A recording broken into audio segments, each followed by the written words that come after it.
से शुरू हो चुका है इंडिया टीवी का सबसे बड़ा चुनावी शो।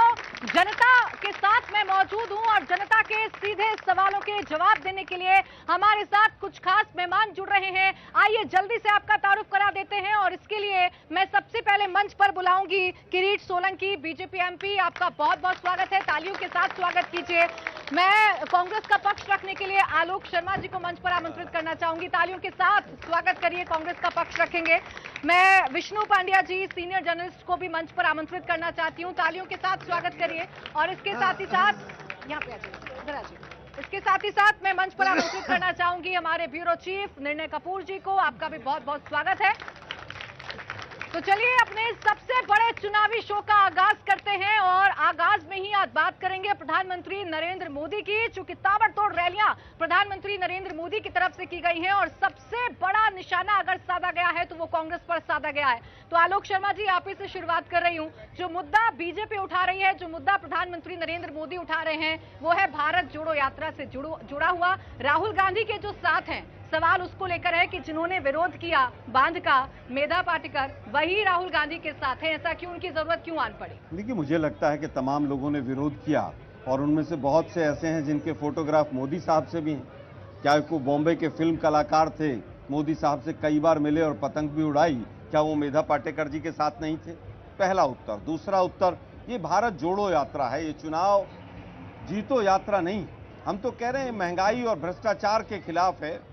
भाजपा के लोग भी अगर आना चाहें तो इस यात्रा में उनका भी स्वागत है। हम किसी को पर्सनली नहीं बुला रहे हैं, कोई आना चाहता है उसका स्वागत है। लेकिन दुर्भाग्य यह है कि मोदी साहब 27 साल के विकास के मॉडल के बाद भी आपको कांग्रेस के घर में झांकना पड़ रहा है कि वोट कैसे मिलेंगे। आपने कहा कि बीजेपी का स्वागत है, लेकिन आप ही की भारत जोड़ो यात्रा जो चल रही है, आप ही के लोग निकल निकल के बीजेपी में शामिल हो रहे हैं, वो जोड़ क्यों कमजोर हो रहा है? देखिए, मुझे लगता है विपक्ष, आज की तारीख में विपक्ष में रहना बहुत कठिन है। जब लोकतंत्र के संघर्ष के तमाम रास्ते रोक दिए गए हों, तब जांच एजेंसियों का दुरुपयोग होता हो, न्यायालय के निर्णयों पर प्रश्न चिन्ह लगते हों, स्वाभाविक है लालच और डर और भय की राजनीति। मोदी साहब का गुजरात मॉडल केवल यही है। किरीट जी, इस बात का जवाब दीजिए कि आप भय की राजनीति करते हैं और 27 साल की उपलब्धि नहीं है, इसलिए आप वो फोटो, वो साथ, इन सब का जिक्र कर रहे हैं। मैं एक बात का जिक्र करना चाहता हूं कि आज हम आजादी का 75वां साल हम मना रहे हैं और इतने सारे सालों में अगर किसी भी राजनेता ने विकास का मुद्दे को पहचाने थे तो वो नरेंद्र मोदी जी थे और उन्होंने सबका साथ और सबका विकास का मुद्दा को लेकर अपनी राजनीति चलाई है।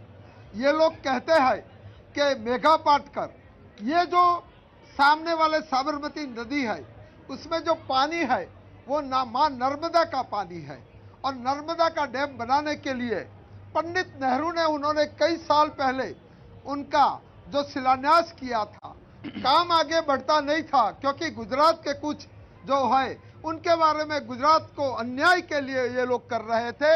नरेंद्र मोदी जी के आने के बाद और ये हुआ, इसमें अगर सबसे बड़ी अगर किसी ने जो उसका अपोज किया था, विरोध किया था, तो मेघा पाटकर जी ने किया था। और ऐसे लोगों को लेकर आप भारत जोड़ो जो यात्रा करते हैं, जो गुजरात को तोड़ने का काम कर रहे थे, ऐसे लोगों को आप लेके जाते हो। मैं समझता हूं कि वो अपनी यात्रा कर सकते हैं, मगर हमारे मित्र कहते हैं कि ये कोई चुनावी यात्रा नहीं है। मैं समझता हूं कि अगर कोई भी राजकीय दल अगर सड़क पर उतरता है, अगर जमीन पर उतरता है, उनका अंतिम गोल चुनाव और वोट होता है।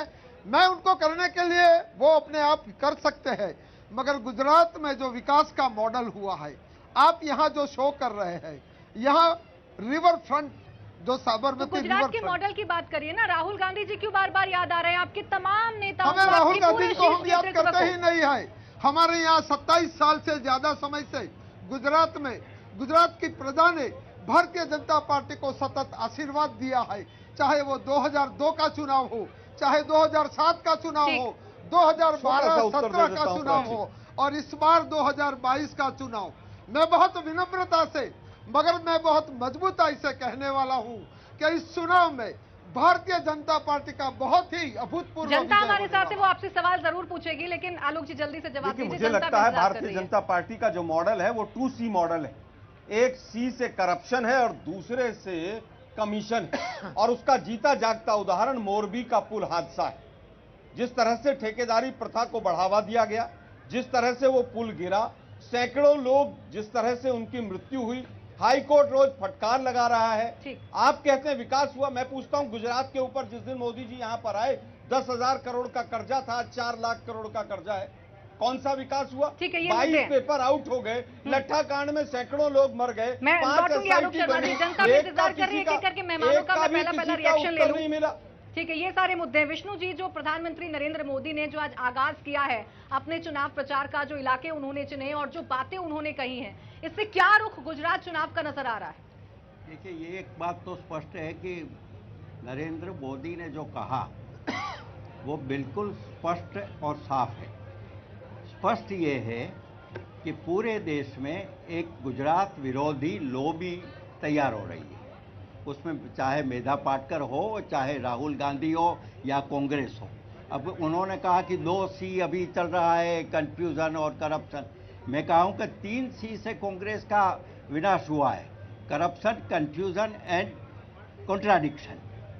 तो इसी कारण ये कांग्रेस को अपने आईने में देखना चाहिए। उनको भारतीय जनता पार्टी की चिंता मत करनी चाहिए, क्योंकि विफल हुआ है विपक्ष तो अपने कारणों से हुआ है, भारतीय जनता पार्टी के कारणों से नहीं।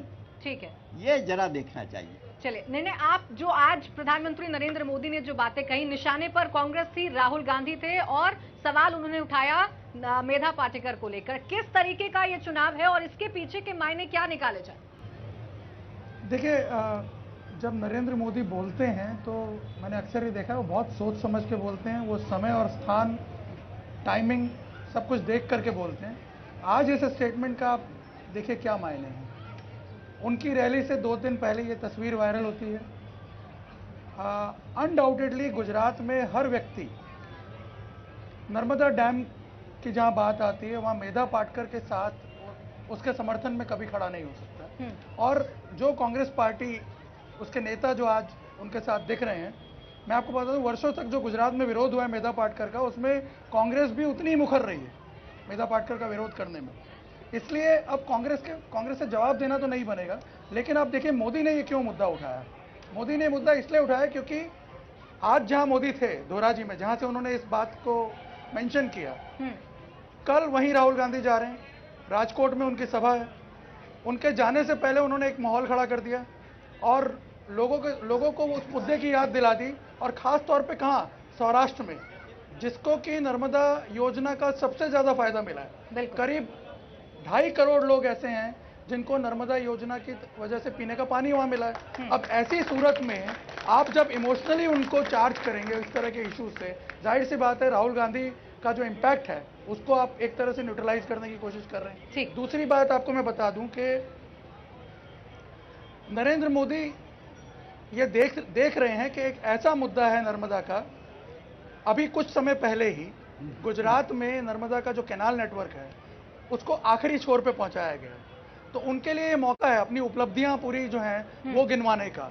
पिछले 20 सालों में नर्मदा की नहर का जो काम हुआ है, उसके जरिए जो सौनी परियोजना को जोड़ा गया और उसके जरिए जिस तरह से सौराष्ट्र का जो पूरा नेटवर्क है उसको जो कवर किया गया, ये उनके पास एक बड़ी अपॉर्चुनिटी थी इसको इनकैश करने की। और मैं आपको बता दूं कि नर्मदा योजना से पानी पहुंचा करके सौराष्ट्र में एक लोगों के साथ उनको इमोशनली जोड़ना इस मुद्दे से, ये एक बहुत बड़ी मुद्दे के साथ सेंटिमेंट्स को प्रधानमंत्री नरेंद्र मोदी कनेक्ट करते आए हैं। क्योंकि जनता हमारे साथ है, उनका जनता जनार्दन है, आप ही इनका जवाब देने के लिए नहीं, देखिए पत्रकार हैं आप, उनको उन पर आप दर्शक समझ रहे हैं, पत्रकार नहीं दे सकते, दर्शक समझ रहे हैं, नहीं आलोचना, उनको लाइसेंस नहीं दे सकते। छोटा सा उत्तर दे देता हूं, मैं छोटा सा उत्तर दे देता हूं।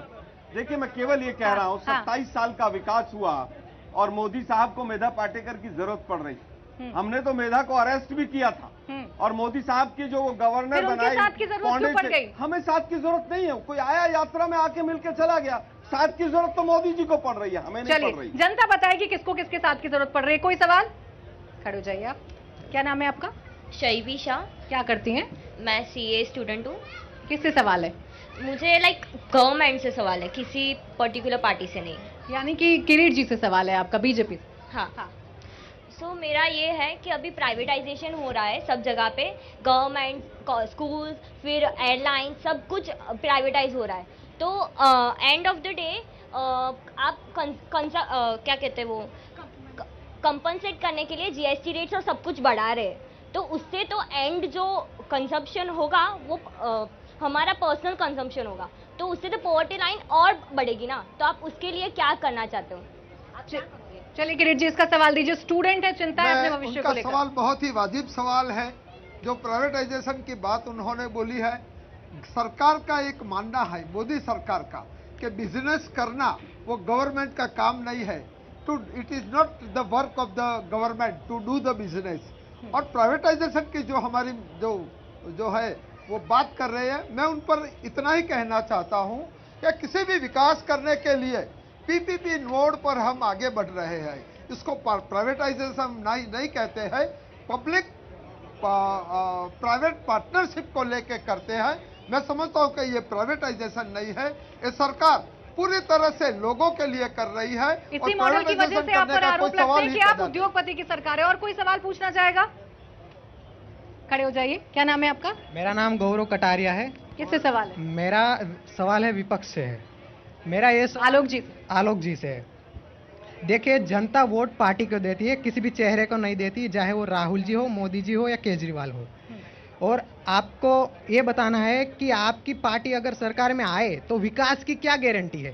विकास की क्या गारंटी है कि स्टूडेंट के लिए फायदा होगा? ये जो पेपर लीक हो रहे हैं वो आगे नहीं होंगे, करप्शन हो रहे हैं वो नहीं होंगे। और आप इस पार्टी के विकास की बात कर रही है तो आप चारों ओर कैमरा घुमा के देख सकते हो कितना विकास हुआ।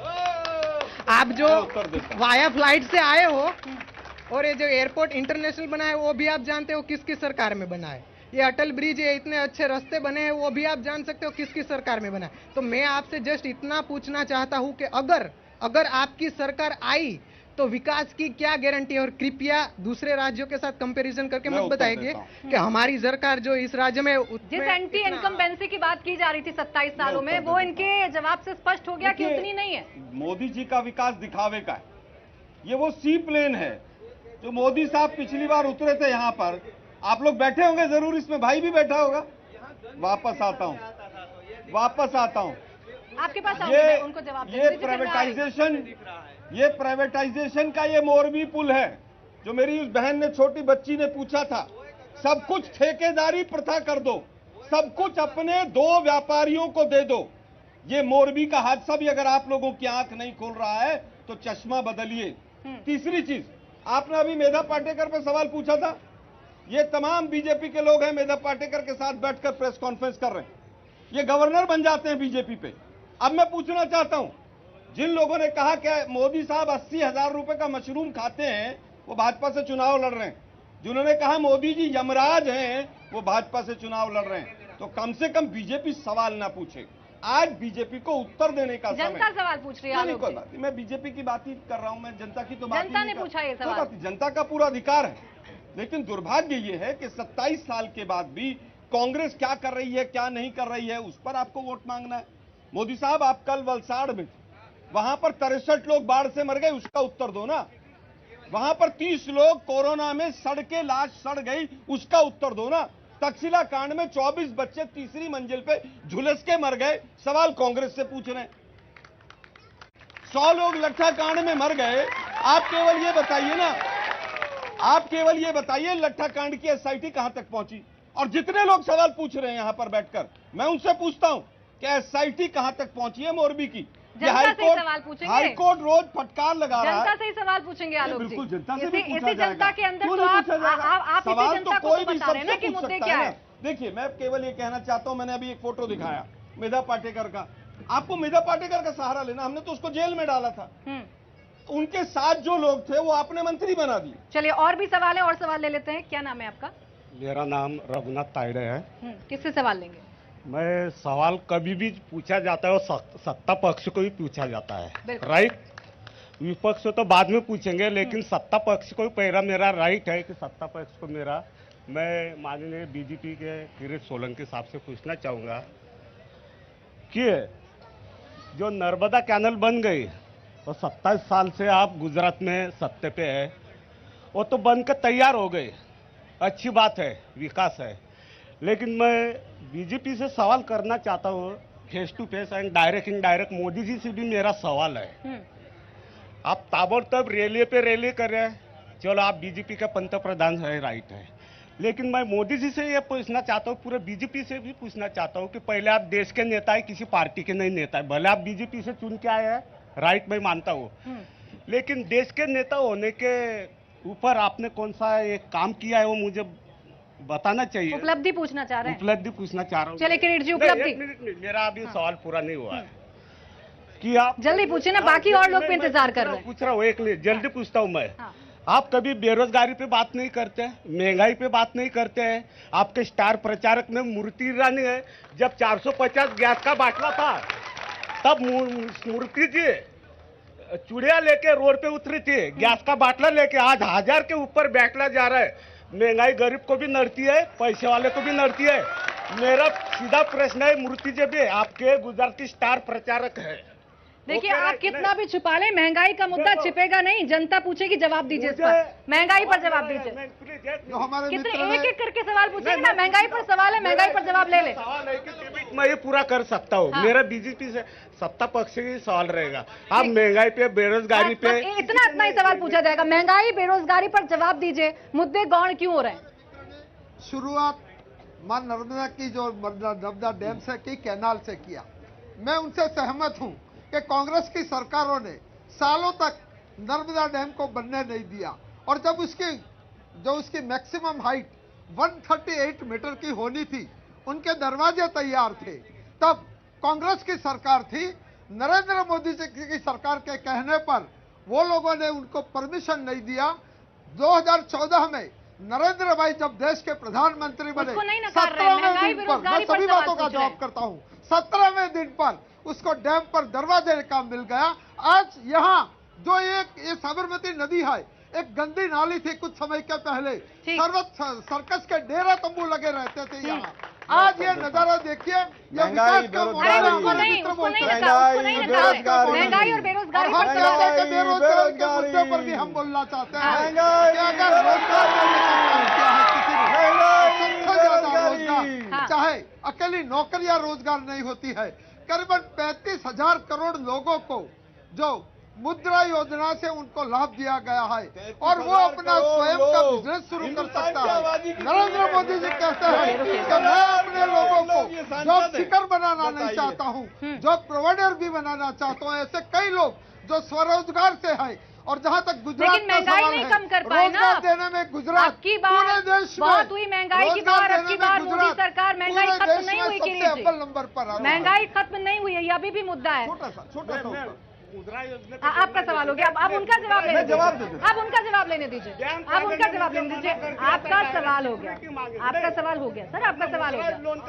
मैं आलोक जी उत्तर दीजिए, फिर मैं निर्णय के देखिए, पास मुझे लगता है डैम के मामले में भी ये बता देना चाहिए कि 30% अब सुन लीजिए, नेता बोल रहे हैं, सुन लीजिए। 30% अभी भी प्राची जी कैनाल का काम बचा हुआ है। और अभी कुछ दिन पहले मोदी जी ने एक नहर में पानी छोड़ा था, और जैसे ही पानी छोड़ा नहर बह गई शू करके। मैंने इसीलिए कहा कि करप्शन और कमीशन का मॉडल गुजरात है। अब मैं पूछना चाहता हूं, महंगाई पे तो कुछ बोलेंगे नहीं, इनकी हिम्मत नहीं। ये 22 पेपर आउट हुए, 22 पेपर आउट हुए। ये युवाओं से पूछना चाहता हूं, 22 पेपर आउट हुए नौकरी के। एक तलाती का एक पेपर निकला, 300 वैकेंसी, 17 लाख लोग बेरोजगार लोगों ने अप्लाई किया। आप भी बेरोजगारी पर बात करेंगे? 40 साल की सबसे ज्यादा बेरोजगारी दर है। चलिए, 27 साल का सूखा इसी के साथ आपका खत्म हो जाएगा। विष्णु जी, महंगाई, बेरोजगारी क्या गुजरात चुनाव में भी इम्पैक्ट डालेगी? जो सवाल जनता की तरफ से पूछे जा रहे हैं, ये कितना बड़ा मुद्दा है गुजरात चुनाव? देखिए, मुद्दा तो है, उसका स्वीकार कर लेना चाहिए, क्योंकि प्रत्येक प्रदेश की अपनी प्रजा का अपनी समस्याएं होती है। यहाँ बेरोजगारी भी है, लेकिन जिस प्रकार से विरोधी दल जरा ज़्यादा बनाते, बिगाड़ के रख देते हैं, इतनी बेरोजगारी नहीं है। इतने आंकड़े सब अभी बताना आवश्यक नहीं है, लेकिन युवा वर्ग को कुछ चाहिए। अब युवा वर्ग को क्या चाहिए, इसी का परिणाम इस चुनाव में होगा। और भारतीय जनता पार्टी ने अपने संकल्प पत्र में सब कुछ स्पष्ट कर दिया है। और विरोधी दल को तो वो हमारे यहाँ एक गुजराती में एक कहावत है, दूध माती पोरा काटवा। अब पोरा काटने की सवाल है, ये मुश्किल है। हाँ। क्योंकि उनके पास और कोई तो है नहीं कुछ, न तो सत्ता आने वाली है, इतने सालों से सत्ता आई ही नहीं, जो गई वो गई। अब तो प्राची जी दुखद है, फिर नरखा कांड को ये पोर्चा कह रहे हैं। फिर एक बार नहीं, मोरबी को आप कह रहे हैं दूध में से कुछ मक्खी निकली है, जो भी शब्द बोला है आपने। हाँ बिल्कुल, आप बिल्कुल गुजरात की जनता का अन्याय कर रहे हैं। मैं क्या छाछ निकालना है, जो भी आपने गुजराती में कहा है। मैं कोई कांग्रेस लेकिन पार्टी का दुर्भाग्य ये मेंबर है- नहीं हूँ, नहीं, मैं आप भारतीय बीजेपी जनता के पार्टी प्रवक्ता का हैं, भी नहीं बिल्कुल हूँ। स्पष्ट दिख रहे हैं मुझे। मैं लेकिन किसी- दुर्भाग्य देखिए, ये है- सीनियर जर्नलिस्ट नहीं, नहीं मुझे आलोक शर्मा कांग्रेस जी। पे अगर नहीं कहेंगे आलोक तो शर्मा जी, सरकार ये आएगा, तरीका ठीक नहीं है ना। कोई अगर आपसे सवाल पूछे, नहीं, कोई अगर आपसे ऐसे सवाल लोगों को पूछे तो आप बेनकाब किया उसे जाएगा। लाइसेंस नहीं दे कांग्रेस सकते। के नहीं ऊपर नहीं, इस तरह के ये आरोप एक्सेप्टेबल लगाएंगे, नहीं है इस सर, उम्र में आके तो ऐसे कहा नहीं होता। जाएगा। आपसे अगर कोई सवाल पूछे तो आप उसे सवाल लाइसेंस नहीं है नहीं ना, देने लग comment जाएंगे। है, उठ statement जाइए, क्या सवाल है आपका? मेरा सवाल बीजेपी और कांग्रेस दोनों सर। मेरा अभी थोड़े दिन पहले आया था तो इधर मैंने बीजेपी वाले को पूछा था कि आपका नेशनली 32.15% सुसाइड केस का राइज हुआ है, पर उन्होंने मुझे बोला कि 800 सीट बढ़ा दिया इसलिए ऐसा डिक्रीज होगा। पर उनके टेन्योर में 2017 के बाद में 32.15% राइज हुआ है। और ये सवाल कांग्रेस को भी पूछना चाहूंगा कि कोटा तो बहुत फेमस है और उनका ही शहर है अभी जहाँ राजस्थान में। बच्चों की स्थिति खराब क्यों हो रही है, लेकिन सवाल अभी बहुत सारे हैं। उठ जाइए, खड़े हो जाइए, क्या नाम है? मेरा नाम राजवी है। हाँ। जैसे चार्टर्ड अकाउंटेंसी कोर्स और जैसे सीए कोर्सेज है, वहाँ only on the merit basis पे हो रहा है, जो भी प्रोफेशनल बन रहा है। तो जैसे मेडिकल है और इंजीनियर फील्ड है, तो उसमें भी ऐसा कुछ लाया जा सकता है जिससे ये सब प्रॉब्लम हो रहा है तो वो कम हो जाए। जैसे मोरबी का ब्रिज टूटा तो इंजीनियर की थोड़ी प्रॉब्लम की वजह से टूटा, तो जो मेरिट बेसिस पे आएंगे, तो ऐसे इसके बारे में कुछ सोचा शिक्षा है? नीति, क्या नाम है आपका? मैम मैं हर्षद शर्मा हूँ, मैं कांग्रेस से जुड़ा हुआ हूँ। मेरा सवाल बीजेपी से है। एक सेकंड। हाँ, सर, हार्दिक पिछले चुनाव में देशद्रोही था, इस चुनाव में ऐसा क्या हो गया कि वो देशद्रोही नहीं है? और दूसरी बात आपसे मैं ये पूछना चाहता हूँ सर। एक सेकंड मुझे दे दीजिए, मैं पूछूं। हाँ, जी, हाँ। दूसरी बात आपसे ये पूछना चाहता हूँ, आप कहते हैं हमने गुजरात को 27 साल में ये बना दिया वो बना दिया। बिहार था क्या ये? ओडिशा था क्या ये हमेशा से बहुत सक्षम स्टेट था, इतना हम भी सर पढ़े लिखे हैं। आप कैसे कहते हैं कि आपने बनाया है? सबने मिलके बनाया, और 27 साल में नहीं, पूरे 100, 150, 200 साल में सबने मिलके बनाया। जो दागी थे वो अब आपके अपने कैसे हो गए? हार्दिक पटेल जो आपको पानी पी पी के कोसते थे, वो आपके अपने हो गए। आपने उनको टिकट दे दिया। इंडिविजुअल विषय है, ऐसे विषय पर हम टिप्पणी नहीं करते हैं। इनको पेट में दुखता है कि हार्दिक इनके साथ नहीं रह सकता है। आप स्वयं में झांक के देखिए कि वो क्यों आपके साथ ना रहा। नहीं, यही तो सवाल कांग्रेस उठाती है कि आपको इनकी शहरों की जरूरत क्यों पड़ गई? आपके पास जिताऊ कैंडिडेट उनको नहीं थे बुलाने क्या? नहीं गए थे।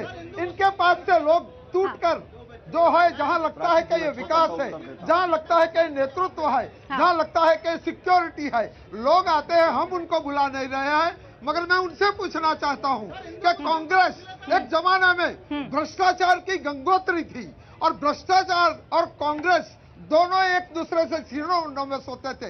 ये लोग आज भ्रष्टाचार की बात कर रहे हैं। नरेंद्र मोदी जी की सरकार में ये जिस चेहरा प्रकार से कितना बड़ा होता मुद्दा है, लेने आप नरेंद्र भाई की सरकार पर एक भी अभी तक ये जो दाग नहीं चेहरे की बात लगा बार बार है। कांग्रेस उठाती है, जो सवाल जनता से उठा कि जो पहले कांग्रेस में थे वो बीजेपी में आ गए, उनको टिकट देकर स्वागत कर दिया, ये कितना बड़ा मुद्दा है गुजरात में और इसका कितना इम्पैक्ट चुनाव पर है? देखिए, जो नेता कांग्रेस से बीजेपी में जा रहे हैं,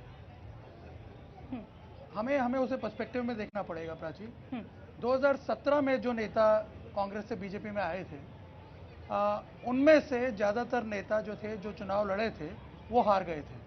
महज 3 नेता जीते थे। उस वक्त का माहौल थोड़ा अलग था।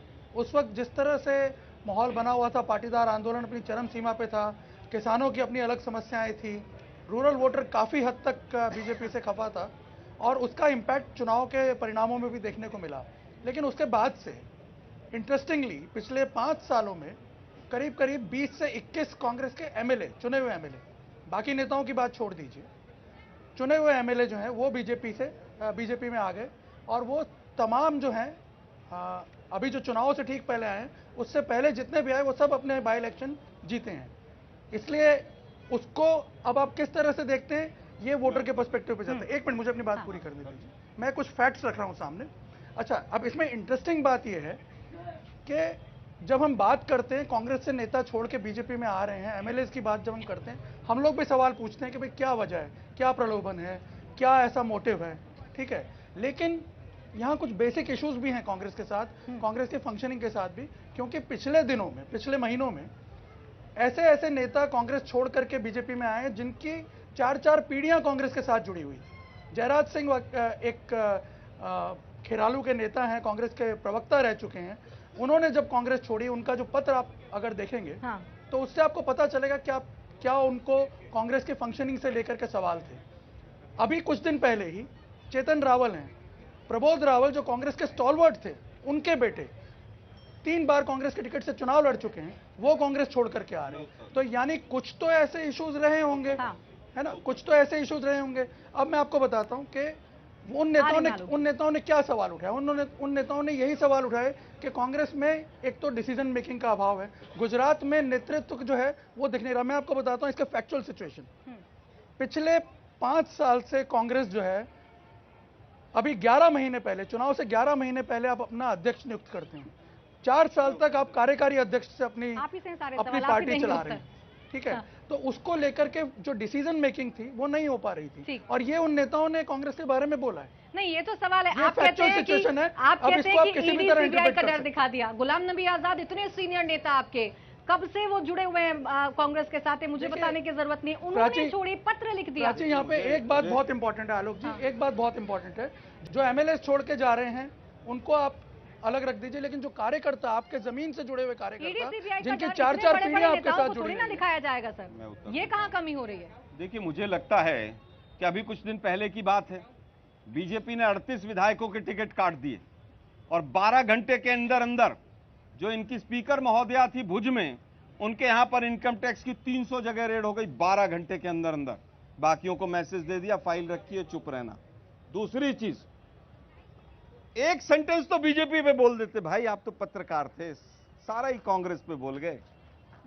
आज बीजेपी, अरे भाई ये भी बता देते कि बीजेपी के आज 8 बागियों को सस्पेंड किया जो चुनाव लड़ रहे हैं। ये भी बता देते कि कमलम में आज 2000 लोग गए थे विरोध करने के लिए। आप बता रहे हैं ना, वो नहीं बताएंगे। मैं इसीलिए कह रहा हूँ 3:1 है। आप बता रहे हैं। मैं वापस आता हूँ।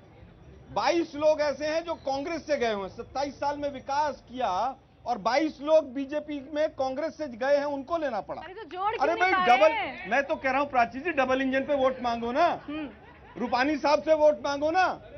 आपने पूरी की पूरी कैबिनेट हटा दी क्योंकि 4 लाख से ज्यादा कोरोना में लोग मर गए, और आपका प्रदेश अध्यक्ष रेमडेसिविर और ऑक्सीजन की कालाबाजारी करता हुआ पकड़ा गया।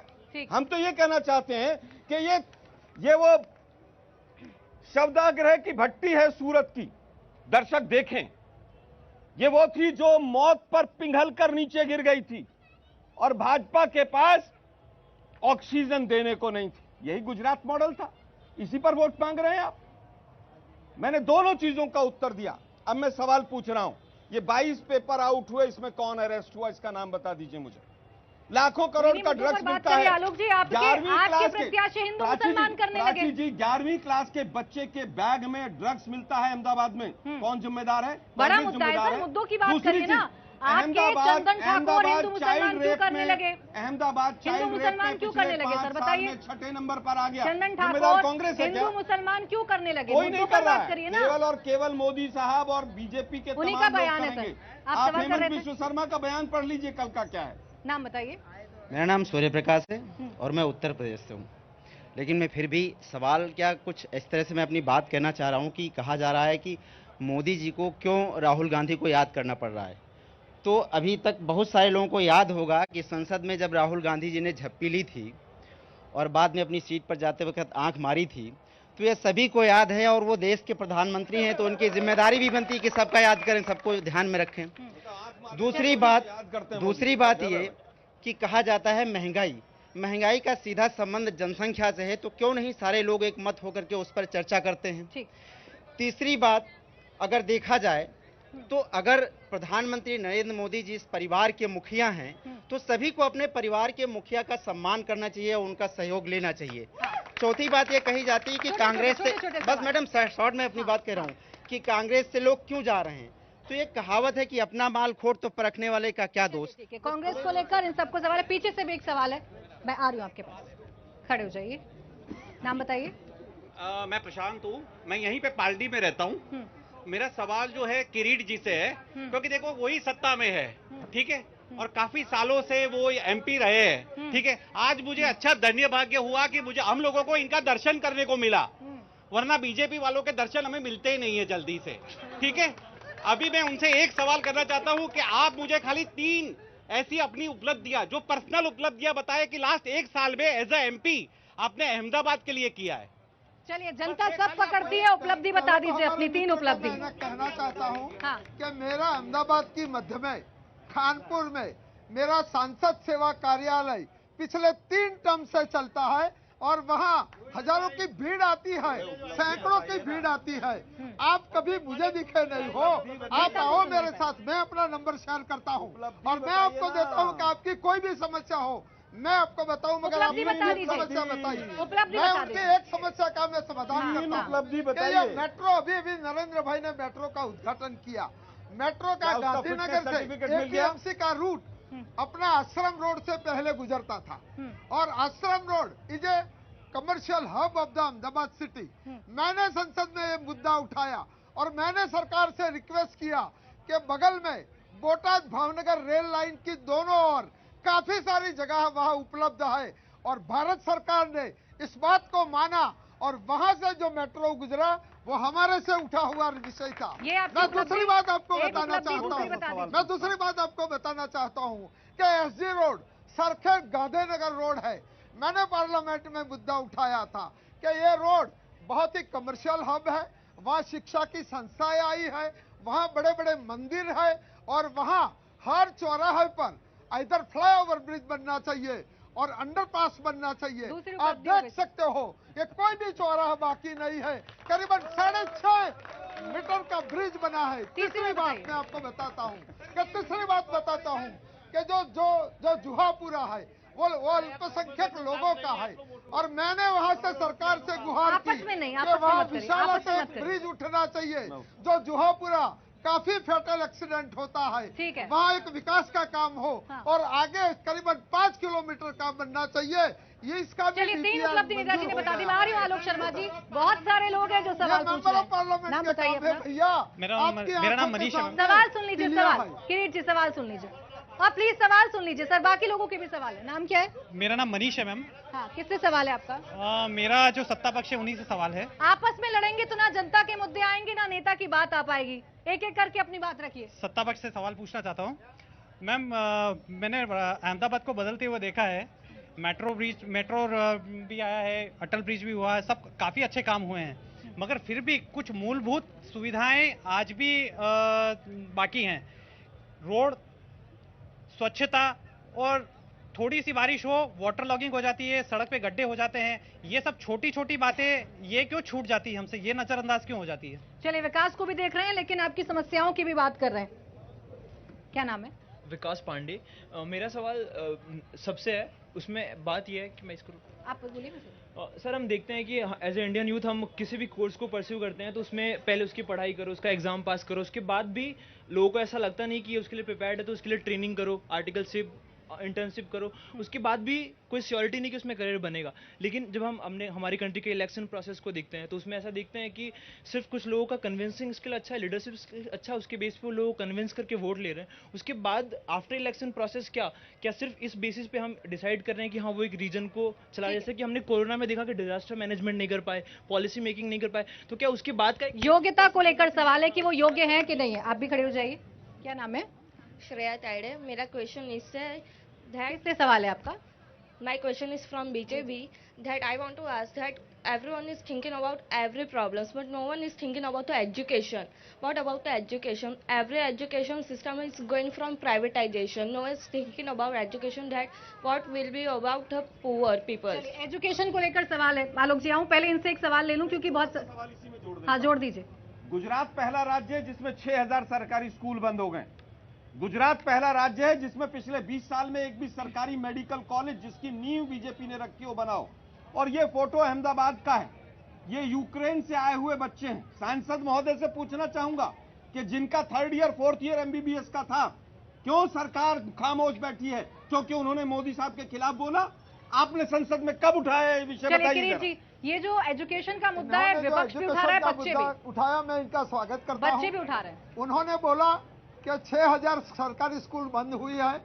मैं आपको बताना चाहता हूं कि इनके बच्चे कहां पढ़ते हैं? प्राइवेट स्कूल में पढ़ते हैं। अगर आज कोई प्यून होता है तो उनके बच्चे भी प्राइवेट स्कूल में बनिए। शायद यहाँ 6000 का आंकड़ा मुझे मालूम नहीं है, मगर 25 से 30,000 प्राइवेट स्कूल पीपीपी बोर्ड पे स्कूल बढ़ी है और वो शिक्षा में बढ़ावा हुआ है। ये बात ये यहाँ है। उन्होंने जो बताया यूक्रेन से मैं उनको बताना चाहता हूँ कि करीबन 23,000 बच्चे भारत के वहाँ फंसे हुए थे और वहाँ से बच्चों को निकालना, चाहे अमेरिका हो चाहे इंग्लैंड, यूरोप के कंट्री, उनके लिए भी मुश्किल था। हमारे प्रधानमंत्री जी ने दोनों प्रेसिडेंट से बात किया और उन्होंने किया कि वहाँ सीज फायर होना चाहिए कुछ घंटों के लिए, और हाथ में तिरंगा लेकर भारत के बच्चे वहाँ आए थे और उनके साथ पाकिस्तान के बच्चे भी आए थे। और ये हमारे चलिए ठीक है, और सवाल विदेश मंत्रालय का किसी ने बात नहीं की। यहाँ अपना एक कैंडिडेट तो वापस हुआ नहीं हिमाचल से। अच्छा सुन लीजिए, युवा लगातार सवाल पूछे, नारेबाजी नहीं। क्या नाम है आपका बेटा? दिशा जोशी। किससे सवाल है? बीजेपी से। तो अभी बीजेपी जो ईडब्ल्यूएस की बातें कर रही है तो उसमें आप रिजर्वेशन दे रहे हो 10%। मेरा क्वेश्चन है कि जो बच्चे पढ़ाई करके आगे निकलते, जो 4 से 5 साल बराबर मेहनत करके आगे, उनका क्या, उनकी पोजीशन क्या चली जाएगी? आप उनके नए एडमिशन दोगे और वो करेंगे तो फिर आपको क्या लगता है कि वही बच्चे रहेंगे? ईडब्ल्यूएस बहुत बड़ा मुद्दा है और देखिए बच्चों की नजरों से, युवा की नजरों से कुछ नहीं बच रहा है। जवाब दीजिए इनके सवाल का। कौन सा मुद्दा बोला उनका? ईडब्ल्यूएस का मुद्दा था, आरक्षण का मुद्दा था कि जो लोग पढ़ के आ रहे हैं उनका क्या? अरे जो लोग पढ़ते हैं उनके लिए बहुत ही पूरे अवकाश है, और जहां यहाँ यूनिवर्सिटी बनी है, जहां लोगों को जो है उनके लिए योग्यता किसे, उनको नौकरियां और रोजगार मिलती है। मैं नहीं समझता हूं कि कोई भी प्रकार का अभाव है, मगर एक कंटिन्यूअस प्रोसेस है, इसमें उसको और भी आगे हम बढ़ा सकते हैं। क्या सवाल दोबारा दोहरा दीजिए, इधर आ जाइए।